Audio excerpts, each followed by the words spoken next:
السلام علیکم، النور ٹی وی میں خوش آمدید۔ اعوذ باللہ من الشیطان الرجیم، بسم اللہ الرحمن الرحیم۔ پاکستانی حدود میں انڈین میزائل گرنے کا معاملہ۔ کسی بھی ملک کی فضائی حدود میں داخل ہونے والی کوئی بھی شے حملہ ہی تصور کی جاتی ہے۔ ایسی صورت میں دفاعی قواعد و ضوابط تو یہی کہتے ہیں کہ میزائل آنے کی صورت میں آپ بھی جوابی حملہ کریں، تو پاکستان کی جانب سے ایسا نہ کرنا سمجھداری کے ساتھ ساتھ ایک سلجھا ہوا فیصلہ بھی ہے۔ یہ الفاظ انڈیا کے سینٹر فار پالیسی ریسرچ کے سینئر فیلو سشانت سنگھ کے ہیں، جنہوں نے 9 مارچ 2022 کو پاکستان کے شہر میاں چنو میں حادثاتی طور پر انڈین براہموس میزائل گرنے کے بعد پاکستان کے سلجھے ہوئے رد عمل کو سراہا۔ واضح رہے کہ 9 مارچ کو پاکستان کے ضلع خانیوال کے قصبے میاں چنو میں ایک غیر متوقع واقعہ پیش آیا، جس میں ایک انتہائی تیز رفتار شے اڑتی ہوئی مقامی رہائشی علاقے پر آ گری۔ پاکستان کے فوج کے شعبہ تعلقات عامہ ISPR کے director general major Babar Iftikhar نے 10 مارچ کو ایک پریس کانفرنس میں بتایا A high-speed flying object was picked up inside Indian territory by Air Defence Operations Center of Pakistan Air Force. From its initial course, the object suddenly maneuvered towards Pakistani territory and violated Pakistan's airspace, ultimately falling near Mian Channu at 1850 hours, that is 6:50 p.m. And when it fell, it also damaged some civilian property. Thankfully, no loss or injury to human life was caused. Pakistan Air Force continuously monitored the complete flight path of the flying object from its point of origin near Sirsa in India. Pakistan Air Force initiated requisite tactical actions in accordance with the SOPs. It is important to highlight that flight path of this object endangered many international and domestic passenger flights both in Indian and Pakistani airspace, as well as human life and property on ground. Whatever caused this incident to happen, it is for the Indians to explain. India کی وزارت دفاع کی جانب سے اگلے دن یعنی 11 مارچ کو ایک بیان میں اعتراف کیا گیا کہ معمول کی دیکھ بھال کے دوران ٹیکنیکل خرابی کے باعث میزائل حادثاتی طور پر فائر ہو گیا تھا، جبکہ انڈین وزارت دفاع نے اعلیٰ سطح پر تحقیقات کا حکم بھی دے دیا ہے۔ یاد رہے کہ 9 مارچ 2022 کی صبح ضلع خانیوال کے قصبے میاں چنو میں غیر متوقع واقعہ پیش آیا، جس میں انتہائی تیز رفتار شے اڑتی ہوئی مقامی رہائشی علاقے پر آ گری۔ ابتدائی اطلاعات سے پتہ چلا تھا کہ ایک پرائیویٹ جہاز علاقے میں آ گرا ہے۔ سینئر فیلو سشانت سنگھ نے کہا کہ اس وقت تمام بحث کا مرکز یہی ہے کہ اگر یہ میزائل کسی بڑے شہر کی طرف جاتا تو کیا ہوتا۔ یہ تو شکر ہے کہ کوئی جانی نقصان نہیں ہوا۔ بھارت سے میزائل پاکستان کے شہر میاں چنو کے قریب آ گرنے کے واقعے کے بعد پریس کانفرنس کرتے ہوئے DG ISPR major general Babar Iftikhar نے کہا تھا کہ واقعے کے متعلق ابتدائی ٹیکنیکل آپریشنز جاری ہیں اور مسلح افواج بہت جلد اس واقعے کی تہہ تک پہنچ جائیں گے۔ انہوں نے بتایا کہ یہ میزائل 9 مارچ کو شام 6:43 پر پاکستانی حدود میں آ کر گرا۔ یہ میزائل راستے سے بھٹک کر پاکستانی حدود میں داخل ہوا، جس کے گرنے سے کچھ سویلین تنصیبات کو نقصان پہنچا، تاہم اس واقعے میں کوئی جانی نقصان نہیں ہوا۔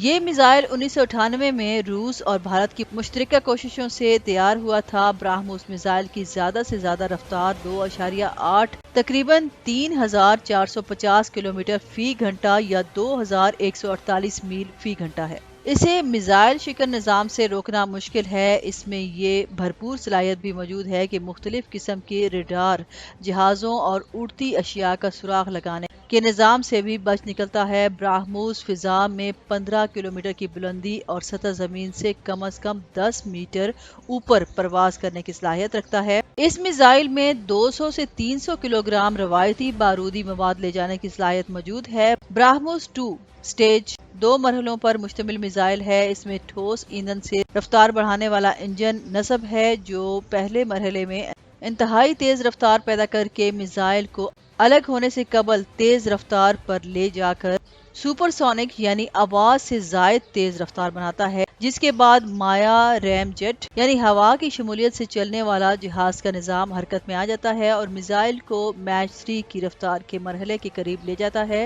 اسے چلائے اور بھول جائے کے اصول پر استعمال کیا جاتا ہے۔ اس کے ہدف تک پہنچنے کے راستے کی مستقل نگرانی نہیں کی جاتی۔ پاکستان کی حکومت اور بھارتی حکومت نے بھی براہموس کا نام نہیں لیا۔ بھارت کا نام نہ لینا تو سمجھ میں آتا ہے، لیکن پاکستان کی جانب سے بھارت کو یہ رعایت دینا سمجھ سے باہر ہے۔ معید یوسف پارلیمنٹ کو جواب دے نہیں ہیں۔ انہوں نے تو پریس کانفرنس کرنا بھی ضروری نہیں سمجھا، صرف ٹویٹر پر پاکستان میں 9 مارچ کو میزائل گرنے کی بھارتی وضاحت کو مشکوک قرار دیتے ہوئے کہا کہ ایک غیر ذمہ دار ملک کیسے ایٹمی صلاحیت رکھ سکتا ہے۔ بیان میں معید یوسف نے بھارت کے دفاعی نظام کی کمزوریوں پر بات کرتے ہوئے کہا کہ 9 مارچ کو ایک انہونا خطرناک واقعہ پیش آیا۔ بھارت سے ایک سپر سونک میزائل 250 کلومیٹر کا فاصلہ طے کر کے پاکستان میں گرا۔ یہ کیسا ملک ہے کہ جس کا میزائل چل گیا اور وہ 3 دن بعد وضاحت کر رہا ہے؟ ان کا کہنا تھا کہ بھارت کو پاکستان کو اعتماد میں لینے کی بھی توفیق نہیں ہوئی۔ ہم دنیا کو بار بار بھارت کے ناقص دفاعی نظام کی طرف توجہ دلاتے رہے ہیں۔ ایسا غیر ذمہ دار ملک حساس ایٹمی صلاحیت کیسے رکھ سکتا؟ انہوں نے کہا بھارت میں ماضی قریب میں یورینیم کی چوری اور شہریوں کو یورینیم اسمگل کرتے ہوئے گرفتار کیا گیا ہے۔ ان کا کہنا تھا کہ یہ وہ ریاست ہے جس کو فاشسٹ نظریات کے تحت چلایا جا رہا ہے، جس کی 2019 میں پاکستان پر جارحیت کی مذموم کوشش ثابت ہو چکی ہے۔ انہوں نے کہا کہ بھارت کے ایسے غیر ذمہ دارانہ اقدامات خطے سمیت دنیا بھر کے لیے خطرہ بن چکے ہیں۔ بھارتی غیر ذمہ داری کی انتہا ہے کہ انہوں نے ایک ایٹمی ملک میں میزائل برسا دیا۔ یہ ایک بہت سنجیدہ واقعہ ہے۔ دنیا اس معاملے کا فوری نوٹس لے۔ بھارتی میزائل کا غلطی سے فائر ہو جانے کی بھارتی وضاحت مشکوک ہے۔ نہ صرف بھارتی وضاحت مشکوک ہے بلکہ معید یوسف کا بیان بھی مشکوک ہے، اس لیے کہ ساری دنیا کو علم ہے کہ یہ بھارت کے جدید اور خطرناک ترین براہموس میزائل کا کولڈ ٹیسٹ تھا کہ یہ نشانے پر لگتا ہے یا نہیں، جو کہ کامیاب ہوا۔ نشانہ بھی پاکستان کے اسٹریٹجک ایئرپورٹ کو بنایا گیا۔ جب یہ خبر آئی کہ میاں چنو میں ایک چھوٹا ہوائی جہاز گرا ہے اور بعد میں معلوم ہوا کہ وہ ایک میزائل ہے جسے جنوبی بھارت کے کسی مقام سے فائر کیا گیا تھا، ہمیں یہ حیرت ہے کہ کون پاکستان کی حکومت کو بھارت کے خلاف کسی منہ توڑ جواب سے روک رہا ہے۔ وزیر اعظم عمران خان کی ساری توجہ اپنے ملک کے سیاسی مخالفین کے ساتھ لڑنے میں صرف ہو رہی ہے۔ بھارت نے اپنے میزائل براہموس کے تجربے کے لیے اسی موقع کو کیوں انتخاب کیا؟ کسی نے بھارت کو اشارہ کیا ہوگا کہ وہ اپنے ایٹمی میزائل کو پاکستان میں نشانہ بنانے کا تجربہ کرے۔ پاکستان میں حزب اختلاف نے بھی اس مسئلے کو ایشو نہیں بنایا۔ کسی کو شاید اس معاملے کی سنگینی کا احساس نہیں کہ عمران خان نے پاکستان کے ایٹمی صلاحیت کی کنجی کس کے ہاتھ میں تھما دی ہے۔ ذرا غور کریں کہ پاکستان پر بھارت نے بغیر کسی وارننگ کے ایٹمی ہتھیار وارد کر دیے ہیں۔ بھارت کسی بھی وقت بلا جواز پاکستان پر ایٹمی حملہ کر سکتا ہے۔ کیا بھارت نے اپنے تئیں پلوامہ کا جواب دینے کی کوشش کی تھی؟ یہ ایک خطرناک عمل تھا۔ لوگ بھول گئے ہیں کہ ایک جمعے کو پشاور میں خودکش حملہ میں 62 پاکستانی جاں بحق ہوئے ہیں۔ اب ایک نیوکلیئر ہتھیار لے جانے کی صلاحیت رکھنے والا بین براعظمی میزائل پاکستان میں داخل ہو گیا اور پاکستان کا اینٹی میزائل سسٹم کام نہیں کر سکا کیونکہ کسی نے تو مخبری کی ہوگی۔ ان حساس معلومات کی کون ہے جس کو ان حساس معلومات کا تازہ علم ہوا ہے؟ یہ معاملہ اتنا خطرناک ہے کہ یہ سب کچھ 3 منٹ میں ہو گیا اور پاکستان اس کا فوری جواب دینے کی پوزیشن میں نہیں ہے۔ پاکستان کی نیوکلیئر اور اسٹریٹجک معلومات کی کنجی دے کر کون سی آزادی مل گئی ہے؟ اس وقت جو کچھ ہو رہا ہے وہ امریکی مداخلت کی وجہ سے ہو رہا ہے۔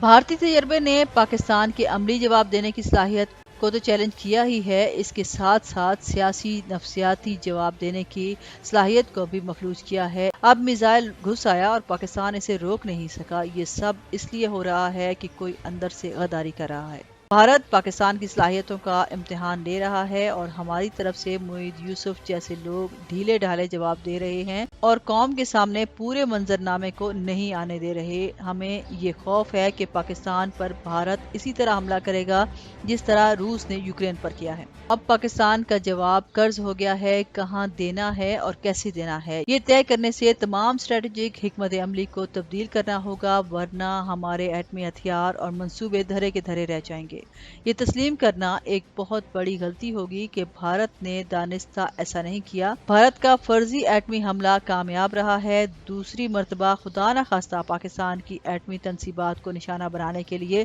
بھارت اصل ایٹمی ہتھیار سے مسلح میزائل بھیج سکتا ہے۔ ایسی صورتحال ہے کہ پاکستان کا کوئی عمل جنگ چھڑنے کا بہانہ بن سکتا ہے۔